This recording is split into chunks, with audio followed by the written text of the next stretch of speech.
Welcome back, everybody.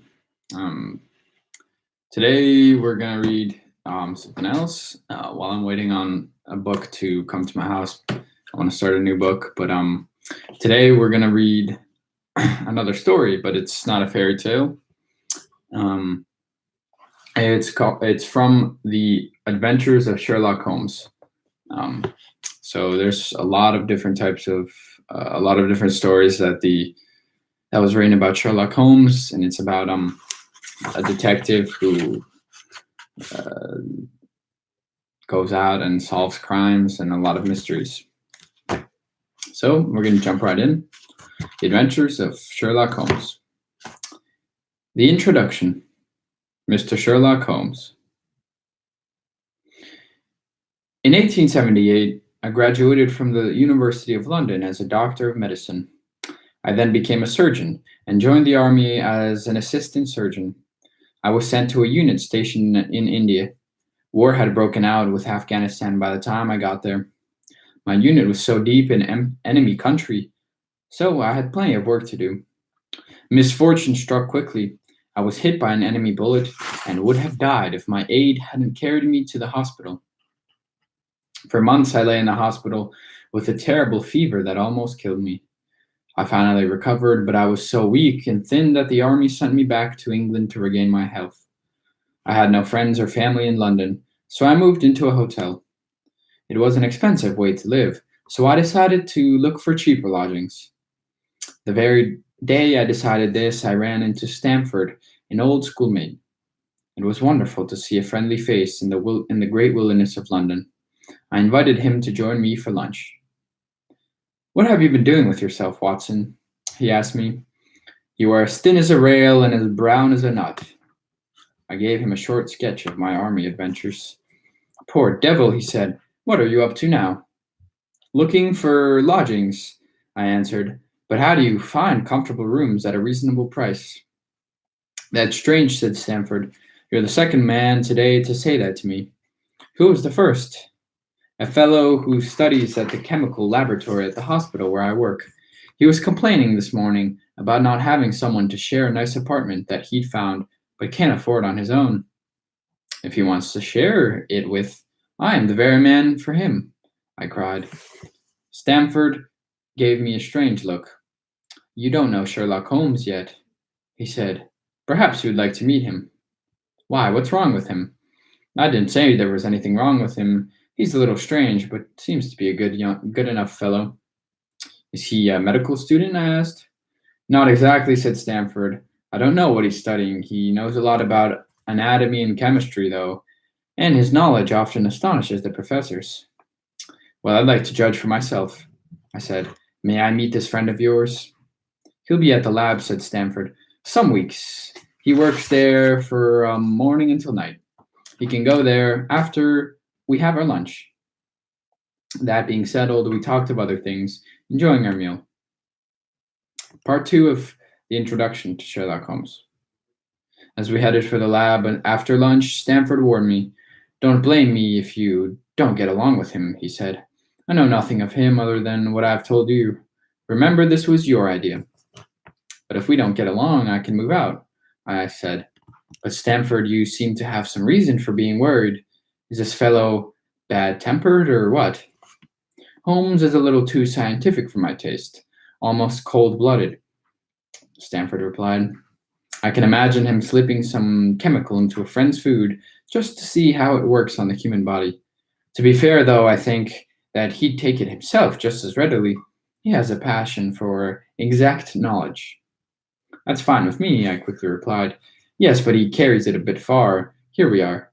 As he spoke, we entered the hospital's laboratory.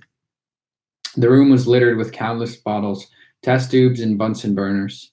There was only one student in sight, bending over a table, absorbed in his work. At the sound of footsteps, he cried, "I found it! I found it!" and ran towards us with a test tube in his hand.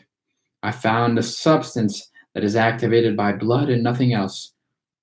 If he had discovered a gold mine, he couldn't have looked more delighted. "Mr. James Watson, meet Mr. Sherlock Holmes," said Stamford. "How are you?" said Holmes, gripping my teeth my hand with surprising strength. You have been in Afghanistan, I see. How did you know that? I asked in astonishment. Never mind, said he, chuckling to himself. The question now is about blood. Surely you see the importance of my discovery. It's interesting, I said, but why, it's the most practical medico legal discovery in years. It gives us a foolproof test for bloodstains. Come here, he pulled me over to the table where he'd been working. Let's have some fresh blood. He poked a needle into his fingertip and squeezed out a drop of blood. I'll add this small amount of blood to a liter of water.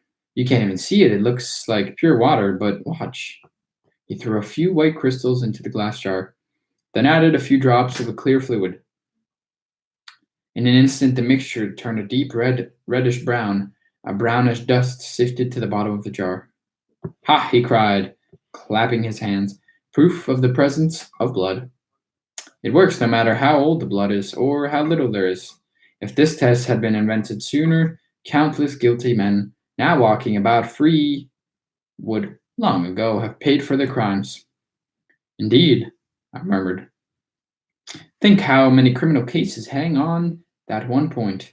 A man is suspected of a crime, perhaps months after it occurred.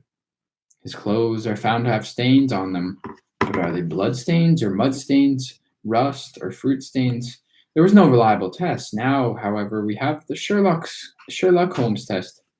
His eyes gleamed with pride, and he put his hand over his heart and bowed as if to a cheering crowd. Congratulations, I said. We came here on business, Stanford told Holmes. My friend here is looking for lodgings, and since you were complaining that you couldn't get anyone to share with you, I thought that I should bring you two together. Sherlock Holmes seemed delighted at the idea of sharing his room with me. I have my eye on a place on Baker Street, he said. I usually have chemicals about. Will that annoy you? Not at all, I said. Let me see. What are my other shortcomings? I get down in the dumps at times and don't open my mouth for days on end. Just leave me alone when I do that, and I'll be all right in a while. What do you have to confess? I laughed at this questioning. Well, I don't like a lot of noise, I said, because my nerves are easily shaken. I get up at all sorts of hours, and I'm extremely lazy. Well, do you count the violin playing as noise? He said anxiously. Not if it's well played, I answered. A well-played violin is a treat for the gods. A badly played one. Oh, that's all right, he cried with a merry laugh. Meet me here tomorrow at noon. We'll settle everything then. All right, noon exactly, I said, shaking his hand. Stanford and I left Holmes working among his chemicals and walked back toward my hotel. By the way, I asked, stopping suddenly, how on earth did he know that I've just come from Afghanistan? Stanford smiled an odd little smile. That's just his peculiarity, he said. A lot of people want to know how he finds things out. Oh, a mystery, is it? I cried, rubbing in my hands. This is very interesting. Thank you for bringing us together. The proper study of mankind is man, you know. Well, study him then, said Stanford. You'll find him a naughty problem, though. I'll bet he learns a lot more about you than you learn about him. Sherlock Holmes, case number 1. The Adventure of the Speckled Band. So that was the introduction, and now we're going to start reading one of Sherlock Holmes's adventures. Case 1, The Adventure of the Speckled Band. Chapter 1. I woke one morning to find Sherlock Holmes standing fully dressed by the side of my bed. Usually he was a late riser, but it was only 7:15. I blinked at him in surprise. Sorry to wake you early, Watson, Holmes said, but Mrs. Hudson, our landlady, says that a very agitated young lady insists on seeing me. She's waiting in the sitting room. When young ladies wander about London at this hour of the morning and rouse sleepy people from their beds, something urgent must be at hand. This may be an interesting case. Would you like to be on it from the beginning? My dear fellow, I wouldn't miss it for anything, I replied. I threw on my clothes and then followed my friend to the sitting room. A woman dressed in black with a heavy veil over her face was sitting by the window. She stood up as we entered. Good morning, ma'am, said Holmes cheerfully. My name is Sherlock Holmes. This is my friend and associate, Dr. Watson. You may speak as freely before him as you would to me. Please sit by the fire. I see that you're shivering. It's not from the cold, said the woman, though she did not move closer to the fire. It's from fear, Mr. Holmes. It's from terror. She raised her veil as she spoke. Her face was pale and pinched looking, with restless, frightened eyes like those of a trapped animal. She looked young, but her hair was streaked with gray. Holmes gave her one of his quick but thorough glances, taking everything in. Have no fear, he said gently. We'll soon set matters right. You came in by train this morning, I see. You know me? She asked in surprise. No, said Holmes, but I see the second half of a return train ticket stuck in your left glove. You must have started early. You had to ride a while in a small carriage along country roads before reaching the station. The woman stared at my friend in awe. There's no mystery, dear lady, he said, with a smile. The left sleeve of your jacket is spattered with mud in no less than 7 places. The marks are fresh. Only a small carriage would throw up mud that way, and then only when you're sitting next to the driver. You're right, she said. I left home before 6 this morning. I reached the Leatherhead station at 20 past and came into London by the first train. I've heard of you from a friend, Mrs. Farintosh, who told me how you helped her in the hour of need. Can you help me in mine? I can afford to pay you now, but in a month I will be married. I will then have control of the money my mother left me in her will. I could pay you then. Madam, I'll be happy to give your case the same care that I gave your friends, said Holmes. As for money, an interesting case is its own reward. You may pay any expenses that come up, if and when you wish. But now, please tell us everything about what is troubling you. Chapter 2. My name is Helen Stoner, said our visitor. I live with my stepfather, who is the last survivor of one of the oldest families in England, the Roylott family of Stoke Moran. Perhaps you have heard of my stepfather's family. Holmes nodded. I'm familiar with that family. The family was one of the richest in England, but several recent Roylotts were lazy, wasteful men who gambled away most of the fortune and land. All that's left is a few acres of ground and a 200-year-old mansion. My stepfather couldn't count on the estate for his livelihood, so he borrowed money and went to medical school. Then he moved to India and did very well there. He'd always had an awful bad temper. However, and in a fit of rage, he beat one of his servants to death. It was a terrible scandal. He served a long prison sentence. Afterward, he returned to England a bitter man. While still in India, Dr. Roylott met and married my mother, the young widow of Major General Stoner. My twin sister, Julie, and I were 2 years old then. Our mother had quite a fortune, at least £1,000 a year. Her will left all her money in Dr. Roylott's control. The only exception was that a certain amount was to go to my sister and me when we married. 8 years ago, shortly after we moved to England, Mother was killed in a railway accident. Dr. Roylott moved us to his family's estate at Stoke Moran. The money Mother had left him was enough for us all to live there comfortably. But instead of making friends in the town, our stepfather shut himself in the house. Whenever he came out, he got into fierce quarrels with everyone he met. People fled when they saw him coming. The only people he will allow near him now is a band of wandering gypsies, which camps on the estate's grounds. He spends most of his time with the wild animals he had sent here from India. He lets a cheetah and a baboon roam free, which further terrifies the townsfolk. My sister and I had no friends. After all, who'd want to visit us? Few servants dared to work there either, so we usually did the housework ourselves. Julia was just 30 when she died, but already her hair was turning gray, just as mine is. Your sister is dead? Asked Holmes. Yes, said Miss Stoner. She died 2 years ago. I'm here, Mr. Holmes, because I'm afraid that the same thing is about to happen to me. Go on, said Holmes. The only pleasure Julie and I had was when we were allowed to visit Miss Honoria Westphal, our mother's sister. On our visit 2 Christmases ago, Julia met a young Marine, and they became engaged. Our stepfather said nothing against the marriage, but just 2 weeks before the wedding, a dreadful event took my dear sister's life. Holmes had been leaning back in his chair with his eyes closed. He half opened them now to glance at Miss Stoner. Give me every detail, he said. We live in one wing of the old house. The other has been shut up, since we don't need the rooms. The sitting rooms are in the center of the building, and the bedrooms are in our wing, all on the ground floor. The first bedroom is Dr. Worlet's, the second was Julia's, the third is mine, all in a row. There are no doors between them, but all open into the same hallway. All three rooms have windows facing the lawn, you understand? Perfectly, Holmes replied. On that fatal night, Dr. Roylott went to his room early, but we knew that he hadn't gone to bed, since my sister could smell the strong Indian tobacco he smokes from his pipe. It bothered her, so he came. It bothered her, so he came into my room for a while to talk about her wedding plans. As she left at 11 o'clock, she paused at the door. Tell me, Helen, she said, have you ever heard anyone whistle in the dead of the night? Never, I said. Why? The last few nights I've heard a low whistle about 3 in the morning. It wakes me up. I can't tell where it comes from. I haven't heard it, I said, but it must be the gypsies out on the lawn. I suppose so, she said. Well, it's not important. Good night.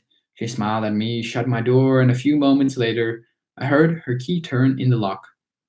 Key, said Holmes. Did you and your sister always lock yourselves in? Always. We never felt safe from the cheetah and baboon unless we locked our doors at night. Quite so. Please continue, Holmes said. I couldn't sleep. The wind was howling, rain was slashing at the windows, and I couldn't shake a feeling of doom. Suddenly I heard a terrified woman scream. It was my sister's voice. I rushed into the hallway. Just then I heard a low whistle. Moments later I heard a clanging sound, as of falling metal. When I reached Julia's door, the key turned in the lock, and the door swung open. My sister appeared in the doorway, her face white with terror and her body swaying. I threw my arms around her, but she fell to the ground, writhing as in terrible pain. As I bent over her, she shrieked and said, Oh my God, Helen! It was the band, the Speckled band. She pointed toward the doctor's room. I ran for his door, calling out for help, and met him in the hallway, rushing toward us. By the time he reached Julia's side, she was unconscious. We tried to save her, but she died. Are you sure about this whistle and metallic sound? Asked Holmes. Yes, said Miss Stoner, I'm sure. Was your sister dressed? No, she was in her nightgown. In her right hand was a burned-out match, and in her left hand she held a matchbox. So she had struck a light and looked about her, said Holmes. It's very important. Did the police investigate? Yes, thoroughly, especially since Dr. Roylott is well known as a violent man. But they never found a clear cause of death. Julia's door had been locked from the inside, and her windows were blocked by shutters with iron bars that are locked shut every night. The chimney is barred, too. The walls are solid all around. So is the floor. My sister was alone when terror struck, and there were no bruises or other marks of violence on her. What about poison? Asked Holmes. The doctors examined her for it, but found no evidence. What do you think she died of? Pure fear and nervous shock, said Miss Stoner, but I have no idea of what frightened her. What do you suppose she meant by the Speckled band? Sometimes I think she was just babbling with terror. Other times I think she meant a band of people, such as the gypsies. The gypsies wear dotted bandanas on their heads. Holmes shook his head, looking dissatisfied. What was 2 years ago? Why come to me now? A month ago, my dear friend of many years, Mr. Percy Armitage, asked me to marry him. My stepfather had no objections, and we are to be married this spring. 2 days ago, the repairman began working on the west wing of the house, starting at my end. I've had to move from my room to Julia's. Last night I lay in her bed thinking about what had happened to her. Imagine my terror when I heard in the deep of night a low whistle. I sprang up and lit the lamp, and saw nothing. I got dressed and, as soon as it was daylight, slipped out of the house and ran to town, where I hired a carriage to take me to the train. I came straight here." "That was wise," said Holmes. "We haven't a moment to lose. If we went to Stoke Moran today, could we examine the rooms without your stepfather knowing?" "Yes, he has business in town today," said Miss Stoner. "He won't be back until the evening." "Excellent. Expect us early in the afternoon. Will you be all right till then?" "Oh, yes. Talking to you has lightened my heart. I look forward to seeing you again this afternoon." She dropped her veil back over her face and left us. "What do you make of all this, Watson?" asked my friend. "It seems a sinister business, if the lady is correct about the walls and the floors being solid, and the door, window, and chimney impassable. Then her sister had to be alone when she met her end," I replied. "What about those whistles and the lady's strange dying words?" said Holmes. "I have no idea. The answer lies in the details. That's why we're going to Stoke Moran.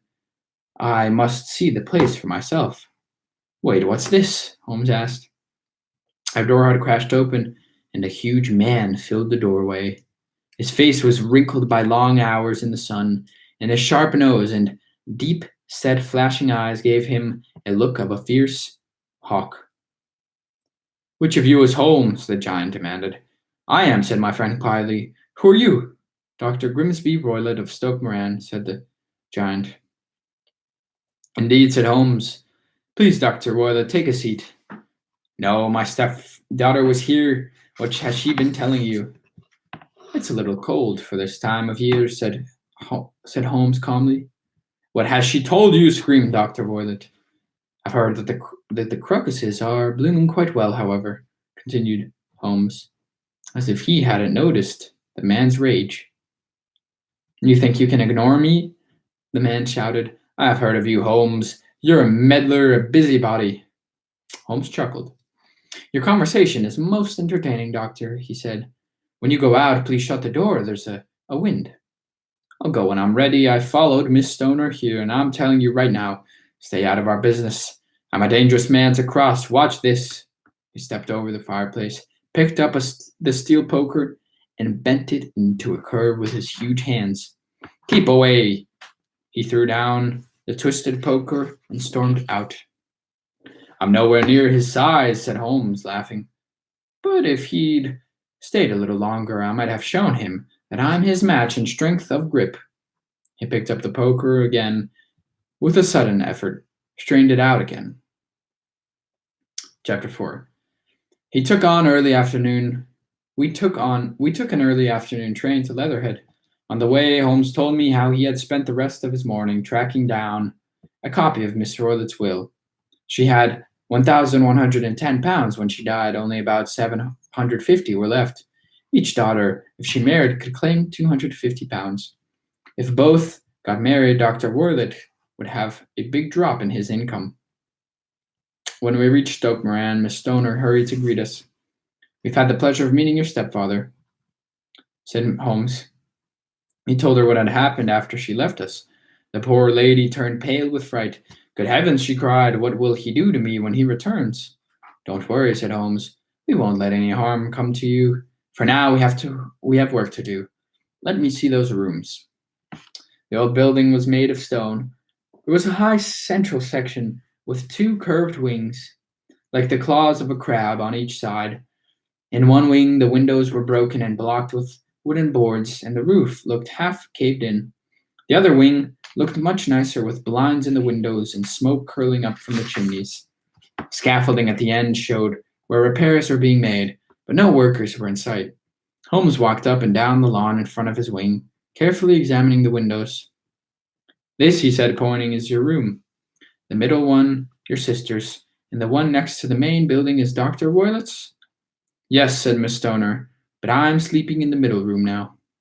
"So I understand," said Holmes. "By the way, I see no urgent need for repairs at that end of the wall." "Neither do I," said she. "I think it's an excuse to force me from my room." "Ah," said Holmes. "Are there windows in the hallway opposite these rooms?" "Yes, but they're too small for anyone to climb through. You both locked your doors at night, so no One could have entered from that side, anyway, said Holmes. Now please go to the middle room and bar the shutters. She did so. Holmes tried to force the shutters open from the outside, but could not. He took out his magnifying glass and studied the hinges. All saw it, he said. Nothing could come in this way. Let's look inside. The room where Miss Stoner was now sleeping, once her sister, seemed unremarkable. It was a small room with a low ceiling and a large fireplace, like those in many country houses. There was a chest of drawers in one corner, an narrow bed in another corner, and a small table just left of the window. Two chairs and a carpet in the middle of the floor were the room's only other furnishings. Holmes pulled up a chair and sat, silently gazing around the room. Where's the bell? He asked, pointing to a thick bell pull rope hanging close to the bed, so close that its tasseled end touched the edge of the pillow. In the housekeeper's room, the pole was put in a couple of years ago. Your sister asked for it? No, she never used it. It seemed unnecessary to put such a nice bell pull there. Then, said Holmes, excuse me a moment. He got out his magnifying glass again and crawled about on his hands and knees, examining every inch of the floor and walls. Then he went to the bell pull and stared at it. Finally, he grabbed it and tugged. It's a fake, he said. It's not attached to wire, just to a hook up near that little air vent. How absurd, said Miss Stoner. I never noticed that before. Very strange, said Holmes. There are some very curious things about this room. First, why would the builder put an air vent in a wall that goes to another room, when he could put it in an outside wall? That vent is new, too. It was put in around the same time as the bell rope, said Miss Stoner. Interesting changes, said Holmes. Bell pulls with no bells, vents that don't ventilate. Now let's go see what your stepfather's room looks like. Dr. Roylett's room was larger than his stepdaughter's, but as plainly furnished. A small bed, a wooden shelf full of books, and an armchair by the bed, a plain wooden chair against the wall, a round table, and a large iron safe.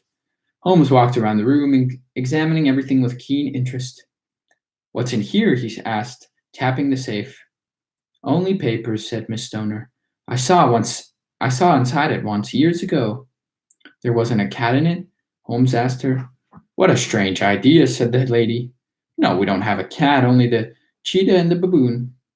Well, a cheetah is just a big cat, said my friend. But this little saucer of milk on the floor wouldn't satisfy him. He studied the chair, especially its seat. Then something else caught his eye. A small dog's leash hanging on a corner of the bedpost. It was curled up and tied with a loop on one end. What do you make of that, Watson? Said Holmes. It's a common dog's leash, I said, but I don't see why it's tied like that. Then it's not so common, is it? And there is no dog. Ah me, it's a wicked world. Miss Stoner, you must listen carefully and do exactly as I say. I will, she said. When your stepfather comes back, pretend that you have a headache and stay in your sister's room. We'll be watching from outside. When you hear him turn in for the night, open the shutters, unlock the window, and put a lamp there to signal us. Then lock yourself in your old room. Watson and I will spend the night in your sister's room and investigate this odd noise. Do you know what happened to my sister? She asked. I think so, but I need proof, Holmes told her. Be brave and follow my instructions. All will be well. Chapter 5. Holmes and I went a safe distance and watched the house. You must have seen more than I did, Holmes, I said while we waited. No, we saw the same things. I just deduced more. I didn't see anything strange but the bell rope. What about the vent? Holmes asked. Lots of houses have them. Besides, it's so small a rat could hardly get through. It can't mean much. Ah, but it does, said my friend. It's all in the timing. A vent is put in, a cord is hung, and a lady who sleeps in the bed nearly dies. And did you notice that the bed had been clamped to the floor? The lady couldn't have moved it if she wanted to. It would always be that close to the bell pull and vent. That is strange, I admitted. We kept our watch. At about 11 o'clock, we saw a lamp shine out. Our signal, said Holmes. We must be very quiet, Watson, and never let down our guard. Our lives and the lady's depend on it. We climbed in through the window. Holmes sat on the bed and laid his cane beside him, along with a box of matches and a candlestick. I sat in the chair, my army revolver by my hand. Hours passed, we lit no light and spoke no word, just sat alert to every sound. The village clock struck 12, then 1, 2, and 3. Just past 3, we heard a rustle of movement in the doctor's room. Some minutes later, we heard a strange sound, like the small hiss of steam escaping from a kettle. Holmes leaped to his feet, lit the candles, then began lashing furiously at the bell pull with his cane. "See it, Watson?" he yelled loudly. "Do you see it?" I saw nothing. As Holmes lashed and yelled, however, we heard a low whistle. My friend's face was deadly pale and full of horror, but he stopped swinging the cane and stared up at the vent. Suddenly, the night was ripped by the most horrible scream I have ever heard. It grew louder and louder, and faded into an echo. "It's all over," said my friend. "Let's go to the doctor's room." Holmes lit the lamp and went to the hall, where he knocked twice on Dr. Roylett's door. No answer. He turned the knob and we entered. In the flickering candlelight, we saw a horrible scene. The door to the safe stood open. Beside it sat Dr. Grimsby Roylott in a long robe and slippers. Across his lap was the odd leash we had seen earlier. His head was thrown back and his face was frozen into a dreadful stare.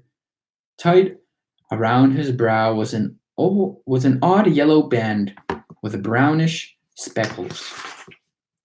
"The band," whispered Holmes. "The speckled band." Just then the band moved, twisting up to reveal itself, a huge snake. "Stand back," cried Holmes. "That's a swamp adder, the deadliest snake in India. Its bite kills within seconds." He snatched up the leash, slipped its loop around the adder's head, and tossed it into the safe, slamming the door shut. It clinged with the sound of falling metal, as Miss Stoner had described. "Let's get Miss Stoner to a safe place," said Holmes. "Then we'll call in the police." Chapter 6, the last chapter. We took the terrified young woman to her aunt's house. The police investigated and decided that the doctor had died while playing with a dangerous pet. Holmes knew otherwise, but said nothing. He filmed me in as we rode the train back to London. "I almost got it wrong," he said. "That's why it's so important to gather enough data. I was almost mizzled by Miss Stoner's talk of gypsies, cheetahs, and baboons. I knew that there was a vent, since Miss Stoner had said that her sister could smell the doctor's pipe smoke, but it didn't mean much until I saw the room, with its bell-pull vent and clamped bed. That's when the idea of a snake came to me. A snake could fit through that vent and go down the rope. There was no guarantee that it would bite the lady the first time, of course, so the doctor trained it to return when he whistled, rewarding it with a saucer of milk. He tried several times before it bit Miss Julia, and he was prepared to keep trying until it got Miss Helen.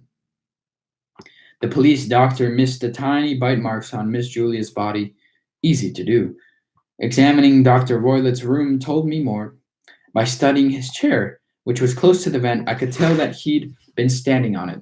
The leash of the saucer of milk confirmed my idea of a snake, and I realized that the clang Miss Stoner had heard was her stepfather slamming the safe door on his dangerous pet. Tonight, when I heard the creature's hiss, as I'm sure you did, I knew it was coming. I instantly lit the candles and attacked the beast. It slithered back up the rope at once, and back through the vent. I said, "Yes," said my friend. "No doubt it was enraged by my attack and turned on its owner. Therefore, I am at least indirectly responsible for Dr. Grimsby Roylett's death. But I cannot say that my conscience is too bothered about it. Miss Stoner is safe, and she has a chance for happiness at last." So that's our first story of Adventures of Sherlock Holmes. There's a couple in here that I also wanted to read, but that's the first one. I hope you enjoyed, and um, next time I'll see you is Wednesday and then Friday. So have a wonderful day and see you soon.